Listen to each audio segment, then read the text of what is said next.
Salut à tous, bienvenue dans l'épisode 3 des journalistes football. Comme toutes les semaines, autour de la table, Armand. Salut tout le monde. Nathan. Et Tony.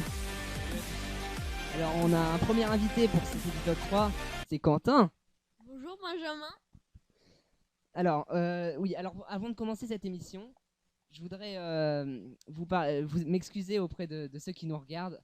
J'ai pas été là la semaine dernière, donc c'est Tony qui m'a remplacé. Maintenant, je serai là à toutes les vidéos, hein, je tiens à vous le préciser. Donc, dans cette vidéo, on vous parlera de l'équipe de France.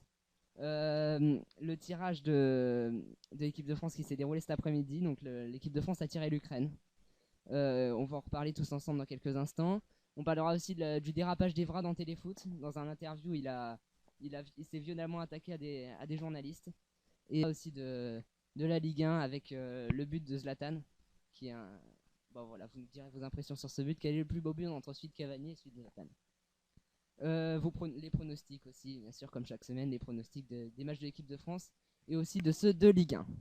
Alors, comme je vous l'ai dit, la France a tiré l'Ukraine. Match aller en Ukraine. Il y a aussi eu d'autres tirages, hein, bien sûr, Suède contre le Portugal. Match aller au Portugal. Donc, alors pour France-Ukraine, Nathan, qu'est-ce que tu en penses?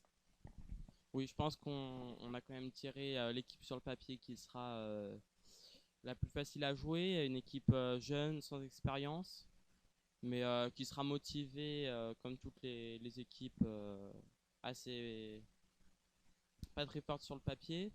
Mais pour moi, ça sera un match franchement serré. Mais si la France est sérieuse et joue son niveau avec un Ribéry qui est leader et une bonne cohésion, je pense qu'elle devra se qualifier. Donc jouer à l'aller un 0-0 avec un match très disputé et un 2-0 au retour au Stade de France. C'est sûr que c'est très chaud aussi de jouer en Ukraine. Armand, qu'est-ce que tu en penses? Alors moi je vais revenir sur quelques réactions. Celle de Didier Deschamps qui dit que ce ne sera pas facile face à cette équipe d'Ukraine qui reste sur 7 matchs sans défaite. Ce sera un long déplacement pour nous pour le match aller le vendredi 15 novembre. Recevoir pour le match retour suivant est une bonne chose. Voilà ce que dit Didier Deschamps. Moi je pense qu'on a récupéré le meilleur tirage. On a pu avoir le meilleur activité, le Portugal. Voilà, l'Ukraine, on peut facilement passer. Tony. Je pense justement que tirer une petite équipe, ça peut être dangereux parce que l'équipe de France a du mal à jouer contre les petites équipes et on pourrait justement les sous-estimer. Alors moi je pense qu'on aurait plutôt pris la Grèce ou la Croatie, ça aurait été meilleur, on aurait joué plus motivé. Oui, alors, mais même si c'est toujours difficile, mais pendant l'Euro, on a quand même battu l'Ukraine 2-0 chez eux. Nathan. Oui, il faut rappeler aussi qu'il y a exactement 4 ans, on jouait quand même contre... on était dans la même position en jouant l'équipe d'Irlande et qu'on avait vraiment galéré. Et sans cette main de Thierry Henry, on ne sait pas ce qui serait passé. Donc ne sous-estimons pas cette équipe d'Ukraine, jouons sérieusement et c'est comme ça qu'on passera et qu'on ira au Brésil. Alors maintenant, je vais demander l'avis à notre premier invité, Quentin. Qu'est-ce que t'en penses? Alors moi je suis d'accord avec Tony car la France serait plus motivée si elle serait contre la Croatie car la Croatie a de l'expérience et a un bon niveau de jeu. Ça sert à rien de dire si la Croatie. Je pense qu'aussi on a tiré l'Ukraine. Voilà, faut voir l'Ukraine. Armand, Didier Deschamps, qu'est-ce qu'il a dit d'autre? Il a dit que des choses sont passées lors de l'Euro 2012, la victoire 2-0. Mais il dit que chaque match a sa vérité. Voilà. Merci beaucoup. Alors, on va parler du dérapage d'Evra dans Téléfoot qui a violemment taclé des journalistes comme Roland Courbis ou Luis Fernandez. Alors, il a dit que sa mauvaise image depuis Naïsna était due à eux et que les Français, eux, l'aimaient toujours. Donc, alors, Nathan, je crois que tu as beaucoup de choses à dire sur ce sujet. Oui, moi j'en ai vraiment marre de Patrice Evra. Je veux dire, il a déjà fait des erreurs que lui-même reconnaît, mais il faut pas qu'il recommence, quoi, parce qu'il fait ça pendant les barrages, c'est vraiment pas maladroit. Sa com, depuis le début, elle est pas maladroite, elle est vraiment très maladroite. Et faire ça perturbe surtout l'équipe de France à 2 matchs qui vont être vraiment très cruciaux. Donc je pense qu'il faut plus le revoir en équipe de France de cette manière. Il sert pas vraiment par rapport pour le groupe. Oui, alors Tony, qu'est-ce que t'en penses toi?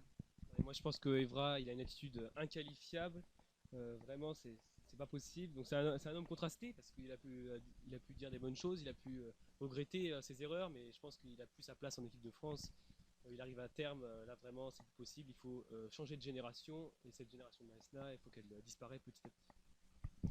Quentin, le premier invité, qu'est-ce qu'il en pense? Bah, moi, je ne suis pas d'accord.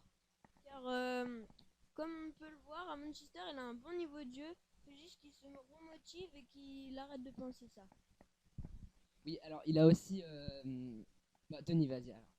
Mais moi, je voudrais rajouter que c'est pas parce que on a un bon niveau de jeu en club, qu'en équipe de France, en sélection nationale, on sera forcément bon, hein. Ça, c'est le cas comme par exemple Nasri ou beaucoup de joueurs d'autres joueurs. Il a été convoqué par la FFF. Alors Armand, toi, t'as pas encore parlé sur le sujet. Alors, moi, je vais encore revenir sur des paroles dites, notamment Didier Deschamps qui était au Canal Football Club.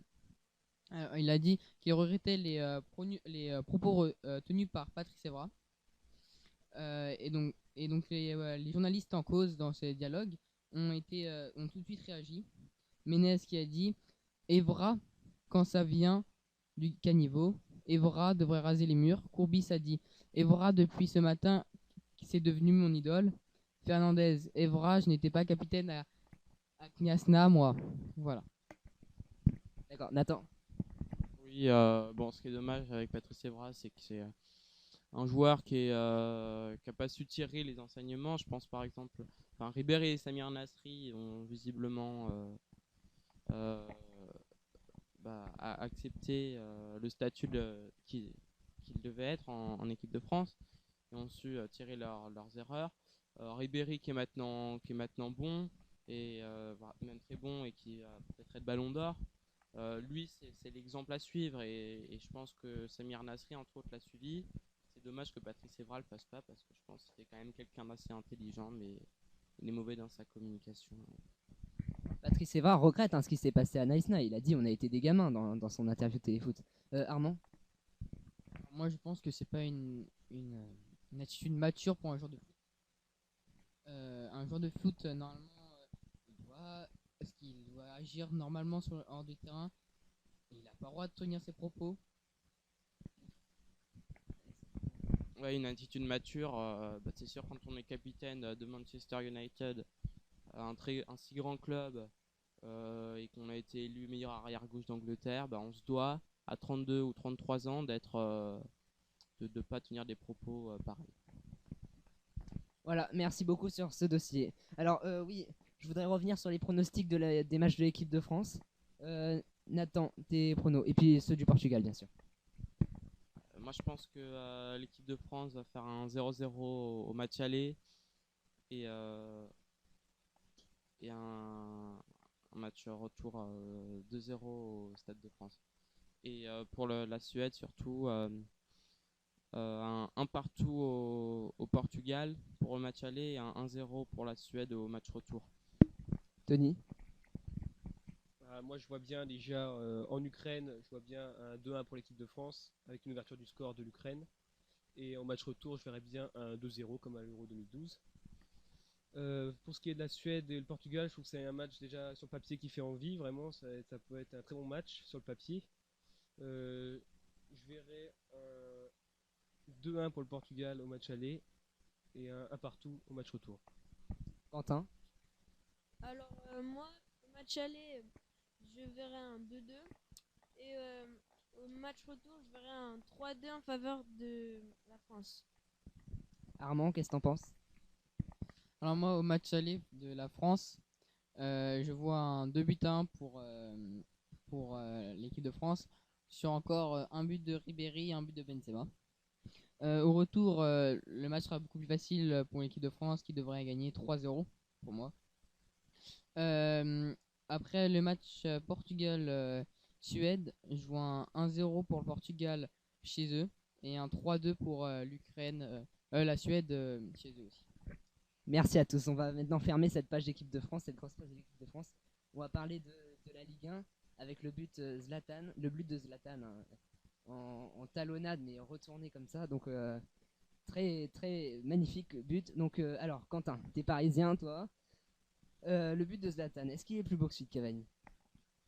Alors, moi, je ne suis pas d'accord parce que Zlatan a juste mis une aile de pigeon alors que Cavani a enchaîné plusieurs dribbles de technique. Ah bah, Tony veut parler.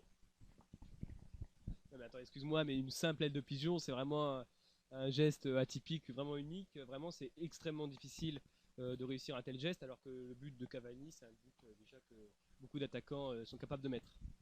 Il était cerné quand même par 2 défenseurs, hein, Zlatan. Nathan. Oui, Zlatan est un des seuls avec sa morphologie à pouvoir réaliser un but pareil. Pour moi, le but de Zlatan est tout simplement plus difficile. Edinson Cavani, il est très joli aussi, mais il faut dire que les défenseurs Bastia se jettent beaucoup. Donc pour moi, c'est Zlatan qui a marqué le plus beau but. Armand. Moi aussi, je vois plus. Enfin, Zlatan a fait un plus beau but. Il est entouré de 2 joueurs sur un centre.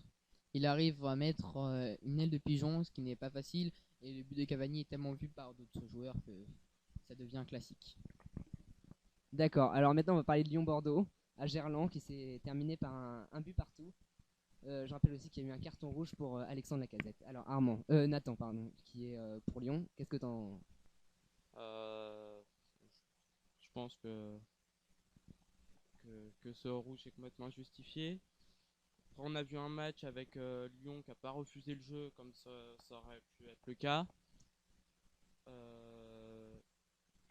Un Bordeaux qui a profité des ouvertures de jeu émises par les Lyonnais. Et oui, donc Lyon s'est malheureusement trop exposé avec une défense trop inexpérimentée, même si le retour de Milan Bisevac a fait beaucoup de bien. Donc plus d'occasions lyonnaises, mais des occasions bordelaises plus franches, et un nul à la fin vraiment mérité. Voilà. Euh, donc je pense que Lyon maintenant doit suivre jusqu'à l'arrivée du stade un peu un projet à la nantaise, sans grandes individualités, et il ne doit pas se focaliser sur le classement mais plus sur le groupe pour accueillir le stade, pour que ça prenne moins de temps pour l'intégration du stade. Alors Armand, t'es supporter bordelais, t'as vu le match? Alors bien sûr, j'ai vu le match. Je suis d'accord avec Nathan. Le deuxième carton jaune il ne doit pas être. Euh, Certains pensent qu'on a payé l'arbitre, mais on ne peut pas savoir que le deuxième arbitre va rentrer sur le terrain. Après, Bordeaux a très mal joué dans les dernières minutes. Il aurait dû garder le ballon, pas balancer devant. Après, Un peu comme le même match que Paris-Marseille où l'équipe qui se retrouve à 11 mène, et puis à la fin, à force de rester trop en défense et de refuser le jeu, se fait égaliser ou alors perd le match. On va passer maintenant au pronostic de la prochaine journée de Ligue 1. Alors on a sélectionné 2 matchs et 2 têtes d'affiche, Monaco-Lyon, Saint-Étienne-Paris. Alors, Quentin, Monaco-Lyon. Alors, Monaco-Lyon, je pense qu'il y aura un 2-1 pour Monaco. Saint-Étienne-Paris. Et Saint-Étienne-Paris, je pense qu'il y aura un 3-2. Tony. Alors pour Monaco-Lyon, donc ce sera un match qui sera assez difficile, hein, contrairement à ce qu'on pourrait penser sur le papier, avec une équipe de Monaco qui va avoir beaucoup de mal à se défaire de cette équipe lyonnaise. Mais je verrai quand même une victoire de Monaco 2-1 dans un but dans les dernières minutes. Nathan. Oui, donc pour Monaco-Lyon, on peut faire un point sur l'infirmerie avec Bakary Koné blessé. Le retour probable de Johan Gourcuff, de Miguel Lopez. Umtiti est encore à l'infirmerie. Bedimo, on ne sait pas encore, il est incertain. Gonalons fera son retour après sa suspension contre Bordeaux. Voilà. Et donc moi je vois un 1-0 pour Monaco avec un but de James Rodriguez. Un match assez accroché mais dominé par Monaco en seconde mi-temps. Pardon. Alors, pour Monaco-Lyon, je vois un 2-0 de Monaco dans les dernières minutes. Parce que Lyon va bien tenir, sauf que Monaco va retrouver son jeu qu'il avait perdu contre Sochaux. Saint-Étienne, Paris, je vois un 2-1 pour Paris. Voilà. D'accord, merci à tous de nous avoir suivis dans cet épisode 3 des analyses football. Je voudrais remercier tous ceux qui nous ont regardés, y compris ceux du Maroc. Merci à tous, à la semaine prochaine.